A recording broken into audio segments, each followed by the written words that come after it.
तो प्यारे भाइयों, कैसे हैं आप सभी। उम्मीद करते हैं आप लोग बहुत ही अच्छे होंगे। अपने चल रहे हैं क्लास 12 के इंटीग्रेशन चैप्टर का लास्ट एक्सरसाइज 19.14। बहुत ही प्यारे तरीके से प्यारे भाइयों 2-4 क्वेश्चन 5-6 क्वेश्चन और बचे हुए हैं। कंप्लीट करके स्टार्ट करेंगे अपने डिफिनिट इंटीग्रेशन को। चूँकि इंडिफिनिट इंटीग्रेशन आपने पढ़ा है, बस डिफिनिट इंटीग्रेशन सेम चीज़ है, बस उसमें मान निकालना होता है, ठीक है, लिमिटेड मान होता है। तो उन्हीं चीज़ों को समझेंगे। तो आज का ये वीडियो है अपने एक्सरसाइज 19.14 के लिए। अगर चैनल को सब्सक्राइब नहीं किया तो चैनल को सब्सक्राइब कर लीजिए और साथ में बेल आइकन प्रेस करके अपने प्यारे दोस्तों को शेयर कर दीजिए। तो चलिए आज का अपना सेशन शुरू करते हैं। भाइयों, इस तरीके के क्वेश्चन को हमने सॉल्व करना पिछले वीडियो में देख लिया था, लेकिन फिर भी इसको सभी क्वेश्चंस को देखना है। तो इस क्वेश्चन को कैसे सॉल्व करेंगे प्यारे भाइयों, ध्यान दीजिएगा। तो नीचे में जो भी चीज़ अवेलेबल है हमारे पास, जो भी फंक्शन है उसका डेरिवेटिव ऊपर में नहीं है, ठीक है, थोड़ा सा चेंज है। तो हम ऊपर में क्या मानते हैं, एक बार उस फंक्शन के साथ ए से मल्टीप्लाई करके और बी के साथ उसके डेरिवेटिव को मल्टीप्लाई करके मानते हैं। तो हम मान लेते हैं यहाँ से ऊपर वाले फंक्शन जो भी हैं, ऊपर में क्या है, sin x plus 2 cos x है, ठीक है। इसको हम मानते हैं क्या चीज़, तो a के साथ नीचे वाला फंक्शन का मल्टीप्लाई कर देते हैं 2 sin x plus cos x, ठीक है, और प्लस b के साथ क्या करते हैं, इसके डेरिवेटिव को मल्टीप्लाई कर देते हैं। 2 sin x का डेरिवेटिव क्या हो जाएगा, ये हो जाएंगे 2 cos x, और cos x का डेरिवेटिव क्या होगा, ये हो जाएगा माइनस sin x, ठीक है। इस तरीके से मान लिया हमने। अब इसको हम थोड़ा सा सॉल्व करेंगे। तो थोड़ा सा सॉल्व करने के बाद क्या आता है, इधर वाला टर्म तो ऐसे ही रह जाएगा sin x plus 2 cos x, ठीक है, बराबर इधर वाले को मल्टीप्लाई करेंगे तो क्या होगा, 2a sin x हो जाएगा, और प्लस कितना हो जाएगा, a cos x हो जाएंगे, और प्लस 2b cos x हो जाएगा, और माइनस b sin x हो जाएंगे। ये लाइन समझ गए यहाँ तक। इसको बस गुना करके हमने सॉल्व किया। a से दोनों में मल्टीप्लाई होगा तो a b से भी दोनों में मल्टीप्लाई कर करके हमने सॉल्व कर लिया।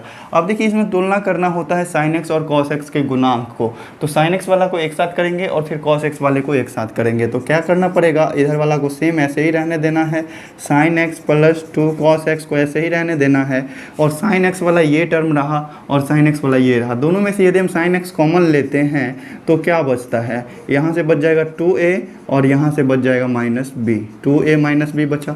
इस दोनों टर्म में से यदि हम प्लस cos x कॉमन ले लेते हैं तो क्या बचता है, a प्लस 2b बचते हैं, ठीक है।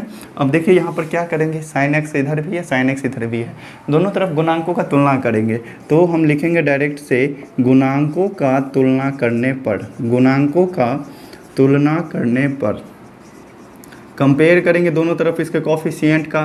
तो इधर sin x का कॉफिशिएंट क्या है, तो 2a माइनस बी है, और इस बराबर के इस साइड जो है sin x का गुणांक कितना है, 1 है, तो इसके बराबर हो जाएगा। cos x का गुणांक कितना है, a प्लस 2b है, और इधर sin x, इधर cos x का गुणांक कितना है, 2 है। इसको आप इक्वेशन फर्स्ट और सेकेंड मान लो। और क्लास 10th में आपने पढ़ा है 2 समीकरणों को सॉल्व करके उसका मान निकालना। तो यहाँ से आप a और b का मान ज्ञात कर सकते हैं। सबसे पहले ध्यान देना होता है कि किसी एक को कैंसिल करना रहता है। तो किसी एक को कैंसिल करेंगे तो उसके लिए क्या करना पड़ेगा, आपको समीकरण 2 में 2 से गुना करना पड़ेगा। या तो समीकरण 1 में 2 से गुना करो, इस समीकरण 1 में, या फिर समीकरण 2 में 2 से गुना करो। दोनों ही कंडीशन में एक एक कैंसिल होने वाला है। तो देखिएगा यहाँ से हम समीकरण 1 में ही 2 से गुना कर लेते हैं, ठीक है। तो समीकरण 1 को हम क्या करते हैं, 2 से गुना करते हैं और फिर जोड़ लेते हैं किस में, समीकरण 2 में। तो b से b कैंसिल हो जाएगा। तो ध्यान दीजिएगा, समीकरण 1 में 2 से गुना करेंगे तो सब में गुना करेंगे। तो सब में गुना करने के बाद ये हो जाएगा 4a, इसमें 2 से गुना करेंगे तो माइनस 2b हो जाएगा, यहाँ 2 से गुना करेंगे तो बराबर 2 के हो जाएगा, ठीक है। ये हो गया a प्लस 2b और बराबर किसके हो जाएगा, 2 के। समीकरण जोड़ रहे हैं तो जोड़ने में कोई चिन्ह परिवर्तन नहीं करेंगे। 2b से 2b कैंसिल हो जाएगा चूँकि प्लस और माइनस है। 4a और a को जोड़ेंगे तो ये हो जाएगा 5a और बराबर कितना आ जाएगा, 4। तो a का मान यहाँ से क्या आ गया, 4/5। a का वैल्यू आ गया 4/5। तो b का वैल्यू भी आ जाएगा किस चीज़ से, तो समीकरण 1 या फिर 2 में मान रख दो। समीकरण 1 से ही चलते हैं। समीकरण 1 में क्या है, 2a माइनस 5b बराबर क्या है, 1 है। तो a का मान तो हमको निकल गया 4/5। तो a की जगह पर हम 4/5 रखेंगे तो ये हो जाएगा 8/5, और माइनस 5b बराबर क्या हो जाएगा, 1। तो चलिए अब क्या करना है, इस 5b को उधर ले जाते हैं तो 5b चला जाएगा प्लस में और 1 आ जाएगा इधर माइनस में। तो 8/5 माइनस 1 हो जाएगा। इधर सॉल्व करने पर 5 हो जाएगा, 8 माइनस 5 हो जाएगा बराबर 5b। तो b का मान क्या आएगा प्यारे भाइयों, तो b का मान इधर 5 है गुना में, तो इधर आ जाएगा कितना, भाग में। ध्यान देने वाली बात है, 2a माइनस 5b, 5b नहीं था, सीधा b था, तो ये सीधा b रहेगा, मिस्टेक हुआ, ठीक है। तो b का मान यहाँ से क्या आ जाएगा, 8 में से 5 घटेगा तो 3/5। a का मान कितना आया 4/5, b का मान आया कितना 3/5। तो चलिए अब हम रखेंगे इसके इंटीग्रल में इसका वैल्यू a और b का। हमने क्या ऊपर वाले टर्म को गया ये चीज़ माना था ना, तो इसको हम डायरेक्ट से ऊपर में लिख देंगे, ठीक है।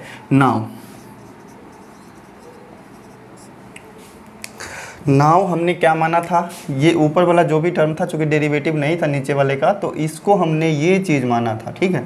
तो इसकी जगह पर हम ये चीज़ रखेंगे तो ये क्या हो जाएगा, सेपरेट कर सकते हैं डायरेक्ट। अगर मान लो इसको हमने उठा के ऊपर में रखा तो इस तरीके से दो टर्म अलग अलग होगा, तो इसको अलग अलग कर सकते हैं। ए का वैल्यू है 4/5, तो 4/5 को हम कांस्टेंट बाहर में करते हैं, ऊपर में क्या हो जाएगा 2 sin x plus cos x, और अपोन में सेम चीज़ रहेगा 2 sin x plus cos x, ठीक है। इंटीग्रल किसके सापेक्ष, x के सापेक्ष। फिर यहाँ प्लस है तो प्लस देंगे, b है तो b का वैल्यू कितना है 3/5, कांस्टेंट है बाहर कर लेंगे इंटीग्रल से, और क्या हो जाएगा 2 cos x minus sin x और upon 2 sin x plus cos x, ठीक है।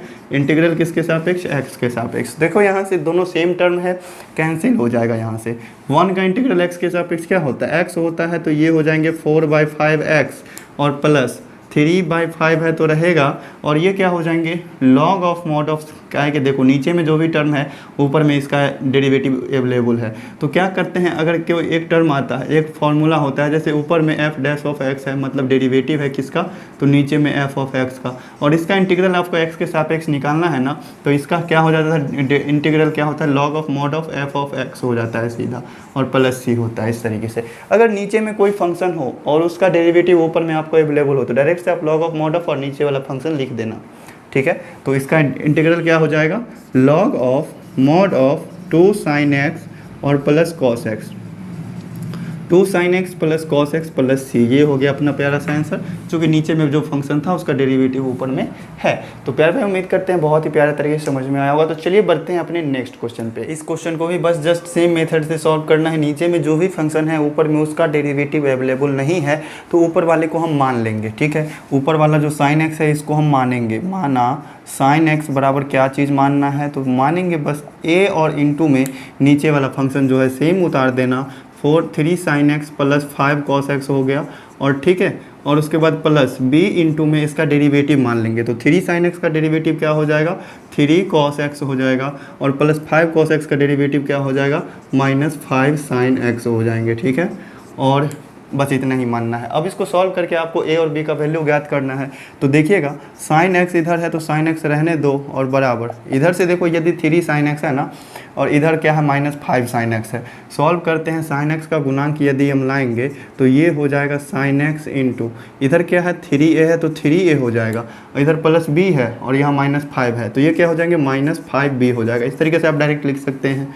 और प्लस cos x यदि लेते हैं तो इधर क्या आएगा 5 और a भी आएगा, तो ये आ गया 5a, और इधर देखेंगे cos x वाला में क्या है तो प्लस 3b है, तो प्लस 3b आ जाएगा, ठीक है। इस तरीके से आप डायरेक्ट भी कर सकते हैं, एक स्टेप गायब कर दिए यहाँ से। तो देखिएगा sin x का गुणांक इधर इतना है और cos x का गुणांक इधर है, तो गुणांकों का तुलना करेंगे, तो गुणांकों का तुलना करने पर कंपेयर कर रहे हैं, गुणांकों का तुलना करने पर क्या हो जाएगा sin x का जो भी गुणांक है इधर sin x के गुणांक से तुलना करेंगे, इधर cos x का जो गुणांक है इधर के cos x से तुलना करेंगे। तो इधर sin x का गुणांक क्या है 3a - 5b यही है, और इधर गुणांक कितना है sin x का 1 है, तो ये 1 के बराबर हो जाएगा। इक्वेशन फर्स्ट मानते हैं। cos x का गुणांक क्या है 5a और प्लस में क्या है 3b, और इधर cos x का गुणांक कुछ नहीं है मतलब 0 है, इसको हम मान लेंगे इक्वेशन सेकेंड। और बाकी 10th वाला मेथड लगाना है, समीकरण 1 और समीकरण 2 को सॉल्व करके आपको क्या करना है a और b का मान ज्ञात करना है। तो देखिएगा दोनों में से किसी एक को कैंसिल करना है, तो चलिए अगर b को ही कैंसिल करना चाहते हैं तो क्या करना पड़ेगा, ऊपर 3 से गुना और नीचे 5 से गुना। तो समीकरण 1 को हम करते हैं 3 से गुना, ठीक है। समीकरण 1 गुना 3 और प्लस 2 को हम करते हैं किससे 5 से गुना, जोड़ देंगे, चिन्ह अलग अलग है, b तो कैंसिल हो ही जाएगा। तो देखिएगा ऊपर वाले को 3 से यदि हम गुना करते हैं तो ये हो जाएगा 9a और माइनस 5 3 15b और बराबर कितना हो जाएगा 3। और समीकरण 2 को यदि हम 5 से गुना करते हैं तो 5 25a हो जाएगा, और कितना हो जाएंगे प्लस 3 पंचे 15 भी हो जाएगा और बराबर कितने के होगा 0 के। ठीक है, जोड़ रहे हैं तो सीधे से कैंसिल होगा। 25 और 9 कितना हो जाएगा 34 ए हो जाएगा और बराबर में 3 आएगा। तो ए का वैल्यू कितना आ गया 3/34। ए का वैल्यू आया 3/34। अब क्या करो, समीकरण 1 या फिर 2 में किसी में वैल्यू रख लेते हैं। तो चलिए समीकरण 2 में ही रख लेते हैं, क्योंकि इसमें 0 है तो वैल्यू थोड़ा ईजी से निकल जाएगा। तो देखिएगा यहाँ समीकरण 2 से चल रहे हैं। समीकरण 2 से क्या है 5a + 3b बराबर 0। 5a + 3b बराबर किसके है 0 के। हमको तो a का मान मालूम है तो b का मान निकालना है। तो 3b बराबर क्या हो जाएगा -5a हो जाएगा ना। तो -5 गुना a का मान कितना है 3/34 है। 3/34 है। ठीक है, लेकिन ये 3 जो है इधर तो जाएगा ना मल्टीप्लाई में, भाग में। तो b बराबर कितना हो जाएगा -5 गुना 3 और बट्टा 34 तो इधर है ही, और ये 3 जो था गुना में इधर चला आएगा भाग में, और ये को इसको कर देगा कैंसिल। तो b का मान क्या निकला -5/34। ठीक है, b का मान निकला -5/34। तो अब जो है यहाँ से a और b का मान मालूम चल गया है हमको, तो डायरेक्ट से यहाँ वैल्यू रखेंगे और इंटीग्रल ज्ञात करेंगे। ठीक है, तो चलेंगे यहाँ से नाउ अब देखो ऊपर वाला जो भी टर्म था sin x था, इसको तो हमने ये मान लिया था पूरा, और a और b का भी वैल्यू हमको यहाँ मालूम चल गया है। तो डायरेक्ट से हम पुट करेंगे। तो a का मान कितना है 3/34 है, कांस्टेंट है तो बाहर आ जाएगा सीधा, और इंटीग्रल ऑफ क्या बचेगा 3 sin x plus 5 cos x। ठीक है, और अपोन में क्या बच जाएंगे ये वाला 3 sin x plus 5 cos x, same term है 3 sin x plus 5 cos x, और इसका इंटीग्रल किसके सापेक्ष x के सापेक्ष। देखिएगा b का वैल्यू -5/34 है, तो इसको हम -5/34 को करते हैं इस तरीके से बाहर, और जो भी अंदर में टर्म है उसको लिख देते हैं 3 cos x minus 5 sin x। ठीक है, और अपोन में यही चीज़ रहेगा 3 sin x और प्लस 5 cos x। इंटीग्रल किसके सापेक्ष x के सापेक्ष। जस्ट सेम पिछला वाला क्वेश्चन वाला बात आ गया, ये दोनों क्या हो जाएंगे कैंसिल, और ये नीचे वाला जो भी फंक्शन है उसका डेरिवेटिव है ऊपर में, तो इसका इंटीग्रल डायरेक्ट हो जाएंगे log of mod of f of x नीचे वाला। ठीक है, तो देखिएगा यहाँ से ये 1 है, 1 का इंटीग्रल x के सापेक्ष x होता है, तो ये हो जाएगा 3/34 x और minus 5/34 log of mod of, और इसके नीचे वाला फंक्शन जो भी है वो उतार देंगे 3 sin x plus 5 cos x plus C हो जाएगा। यही रहा अपना प्यारा सा आंसर। उम्मीद करते हैं प्यारा भैया बहुत ही अच्छे तरीके से समझ में आया होगा। वीडियो समझ में आ रही तो वीडियो को लाइक ज़रूर करें। चलिए बढ़ते हैं अपने नेक्स्ट क्वेश्चन पे। देखिएगा प्यारा भैया बहुत ही प्यारा सा प्रश्न है, dx/1 plus cos square x, इसका इंटीग्रल आपको x के सापेक्ष ज्ञात करना है। तो देखिएगा नीचे में जो भी टर्म है ऊपर में उसका डेरिवेटिव तो है ही नहीं, तो इसको हम कुछ हद तक चेंज करने का कोशिश करते हैं। क्या cos को sec के पदों में चेंज कर सकते हैं, और sec क्या आता है tan के पदों में चेंज हो जाता है, तो tan का डेरिवेटिव sec स्क्वायर x है। तो इस तरीके से थोड़ा सा सोच करके आप समझ सकते हैं क्वेश्चन को कि क्या करना है। तो देखिएगा इसमें हम क्या करते हैं, इंटीग्रल ऑफ ऊपर में dx है रहने दो, और नीचे वाले को 1 प्लस cos स्क्वायर x है ना, इसको 1/sec स्क्वायर x लिखा जा सकता है कि नहीं। cos x into sec x 1 होता है, cos x बराबर 1/sec होता है। ये सभी 10th का बेसिक सा फॉर्मूला है। ठीक है, तो देखिएगा इंटीग्रल ऑफ dx अपॉन, ये इसको सॉल्व करेंगे अगर भिन्न का जोड़ घटाव करते हैं तो नीचे में आ जाता है sec स्क्वायर x, ऊपर में आ जाएगा sec स्क्वायर x और प्लस में 1। इस तरीके से sec स्क्वायर x चला जाएगा ऊपर, तो क्या हो जाएगा integral of sec square x और अपोन में sec स्क्वायर x प्लस 1 हो जाएगा। ठीक है, इंटीग्रल किसके सापेक्ष x के सापेक्ष, और sec स्क्वायर x बराबर फॉर्मूला इसको tan में चेंज करने का क्या है, तो ये हो जाएंगे sec स्क्वायर x और बट्टा, देखिएगा sec square theta minus tan square theta बराबर 1 पढ़े थे आपने क्लास 10th में। अगर sec स्क्वायर थीटा का वैल्यू चाहिए तो यही tan स्क्वायर थीटा उधर जाके प्लस में 1 प्लस tan स्क्वायर थीटा बन जाता है।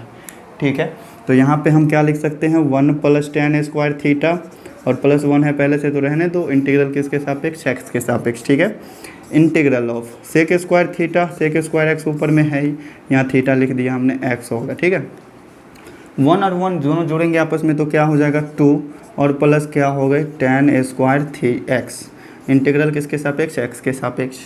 अब यहाँ से आप क्या कर सकते हैं, अगर tan x को आप z मानते हैं तो उसका डेरिवेटिव तो ऊपर में है, चलिए तो मान लेते हैं। माना z बराबर क्या चीज़ tan x, अगर इसका डेरिवेटिव निकालना जाए dz तो क्या हो जाएगा sec स्क्वायर x dx।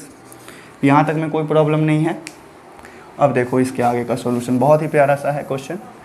तो देखते हैं, z हमने माना है कि इसको tan x को, तो सबका वैल्यू पुट करते हैं यहाँ पे। तो इंटीग्रल ऑफ नीचे में क्या हो जाएगा, 2 को हम √2 का स्क्वायर लिख सकते हैं, ठीक है, और प्लस है तो प्लस दे दिया हमने। tan x को हमने माना z, तो इसके जगह पर रख देते हैं z का स्क्वायर हो जाएगा। और ये sec स्क्वायर x dx जो है ना ऊपर में sec स्क्वायर x dx, ये किसके बराबर है, dz के बराबर है, तो इसको dz कर देते हैं, ठीक है।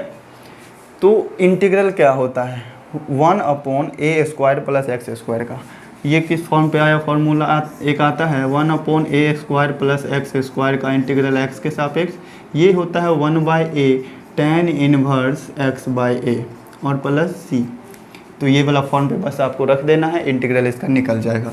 तो देखते हैं ये एक ही जगह पर कितना है, √2 है, तो 1/√2 हो जाएगा tan इनवर्स कितना हो जाएगा, x का मतलब यहाँ z और a का मतलब यहाँ पर √2, ठीक है, और प्लस c। ये हो गया इंटीग्रल। लेकिन z हमने किसी को माना था ना, z हमने माना किसको, tan x को, तो z की जगह पर हम रख देंगे tan x। तो क्या हो जाएगा यहाँ से 1/√2 tan इनवर्स और tan x अपॉन √2 और प्लस c। यही रहा अपना प्यारा सा आंसर। उम्मीद करते हैं प्यारे भाई बड़े ही प्यारे तरीके से ये क्वेश्चन भी समझ में आया होगा। तो चलिए बढ़ते हैं अपने नेक्स्ट क्वेश्चन पे। तो बहुत ही प्यारा सा क्वेश्चन है प्यारे भाई, उस तरीके के क्वेश्चन को कैसे सॉल्व करेंगे। ऊपर में कोई सा भी टर्म अवेलेबल नहीं है, नीचे में बहुत सारा टर्म है, तो क्या करेंगे इस क्वेश्चन में, थोड़ा सा आप सोच के देखो। यदि हम इसके ऊपर और नीचे दोनों तरफ अगर sin x से हम डिवाइड कर देते हैं तो ऊपर में 1/sin x हो जाएगा जो कि cosec x है, और नीचे में cot x हो जाएगा। cot x का derivative minus cosec square x होता है, तो माइनस का लफड़ा है यहाँ पे। तो आप भाग करेंगे किस चीज़ से, cos स्क्वायर x से। चलिए अंश और हर दोनों में क्या करते हैं, cos स्क्वायर x से डिवाइड कर देते हैं। ऊपर भी cos स्क्वायर x से डिवाइड करेंगे तो ये क्या हो जाएगा, dx upon cos square x, और नीचे में भी cos स्क्वायर से डिवाइड करेंगे, मतलब दोनों में डिवाइड करेंगे तो 4 sin स्क्वायर x होंगे, और नीचे में हो जाएगा cos स्क्वायर x, और प्लस इसमें भी होगा डिवाइड cos स्क्वायर से, तो 9 cos स्क्वायर x और बट्टा में cos स्क्वायर x हो गया। इंटीग्रल किसके सापेक्ष, x के सापेक्ष। तो देखिएगा यहाँ cos स्क्वायर x से cos स्क्वायर x हो गया कैंसिल। ऊपर वाला जो cos स्क्वायर x है 1/cos स्क्वायर x, ये बन जाएगा क्या, sec स्क्वायर x, ठीक है, और ये जो नीचे वाला sin स्क्वायर x बटा cos स्क्वायर x है ये हो जाएगा tan स्क्वायर x, और प्लस ये 9 है तो 9 रहेगा ही इंटीग्रल x के सापेक्ष। बस हमने फॉर्म चेंज कर दिया। देखिए अब नीचे में अगर tan x हम मानते हैं z को, तो उसका डेरिवेटिव ऊपर में है ना, तो बस आपको यही सोचना है। तो यहाँ पर हम मान लेते हैं z बराबर tan थीटा, z बराबर क्या मान लेते हैं, tan x। तो dz क्या हो जाएगा, dz हो जाएंगे, tan x नहीं मानते हैं यहाँ पे, 4 tan x मान लेते हैं, ठीक है। 4 tan x भी नहीं माना, देखो इसको एक लाइन और सॉल्व कर लो तब सही रूप में आ जाएगा, ठीक है। Integral of sec square x, यानी इसको इंटीग्रल ज्ञात करने के सही फॉर्म में लाते हैं। एक फॉर्म होता है ना 1/a² प्लस x स्क्वायर, तो उस फॉर्म पे ले आते हैं। 4 tan स्क्वायर x है ना, इसको हम क्या लिख सकते हैं, 2 tan x का होल स्क्वायर, इस तरीके से 2 tan x का होल स्क्वायर लिखा जा सकता है, प्लस 9 को हम 3 का स्क्वायर लिख सकते हैं। अब ये आ गया सही फॉर्म पे। अब यहाँ पे जो भी फंक्शन है उसको आप मान लो z, तो मान लेते हैं z बराबर क्या चीज़ मान लेते हैं, 2 tan x। तो dz क्या हो जाएगा, यहाँ से dz हो जाएगा 2 sec स्क्वायर x dx। लेकिन आप ध्यान देना ऊपर में इस जो भी इंटीग्रल ज्ञात करना है इसके ऊपर में sec स्क्वायर x dx है, बस 2 तो है नहीं, तो 2 को हम क्या करेंगे, इधर हम डिवाइड में भेज देंगे, क्योंकि इधर मल्टीप्लाई में था, इधर आ गया डिवाइड में, ठीक है। यहाँ तक समझ गए। अब देखो जो भी वैल्यू है पुट कर देना है, तो क्या होगा, इंटीग्रल ऑफ 2 tan x को हमने माना z, तो अपॉन में क्या हो जाएगा, पहले a स्क्वायर को आप लिख लो, 3 का स्क्वायर और प्लस z का स्क्वायर हो जाएगा, और ऊपर वाला जो है sec स्क्वायर x dx वो किसके बराबर, dz अपॉन 2 के। तो dz को हम रहने देते हैं अंदर ही, और कांस्टेंट को हम क्या कर लेते हैं बाहर, तो 1/2 आ गया बाहर, ठीक है। अब 1/a² प्लस x स्क्वायर का इंटीग्रल क्या होता है, 1/a tan इनवर्स x/a। तो ये हो जाएगा सीधा से 1/2 तो है पहले से ही, और 1/a भी लेना है ना, a का वैल्यू 3 है, तो ये हो जाएगा 1/3 tan इनवर्स, और x का मान है z और a का मान है 3 और प्लस c, इस तरीके से। लेकिन z तो हमने किसी को माना था ना 2 tan x को, वैल्यू हम पुट कर देंगे, तो क्या हो जाएगा 1/6, ठीक है, और tan इनवर्स और z का वैल्यू 2 tan x, तो ये हो जाएंगे 2 tan x अपॉन 3 और प्लस c।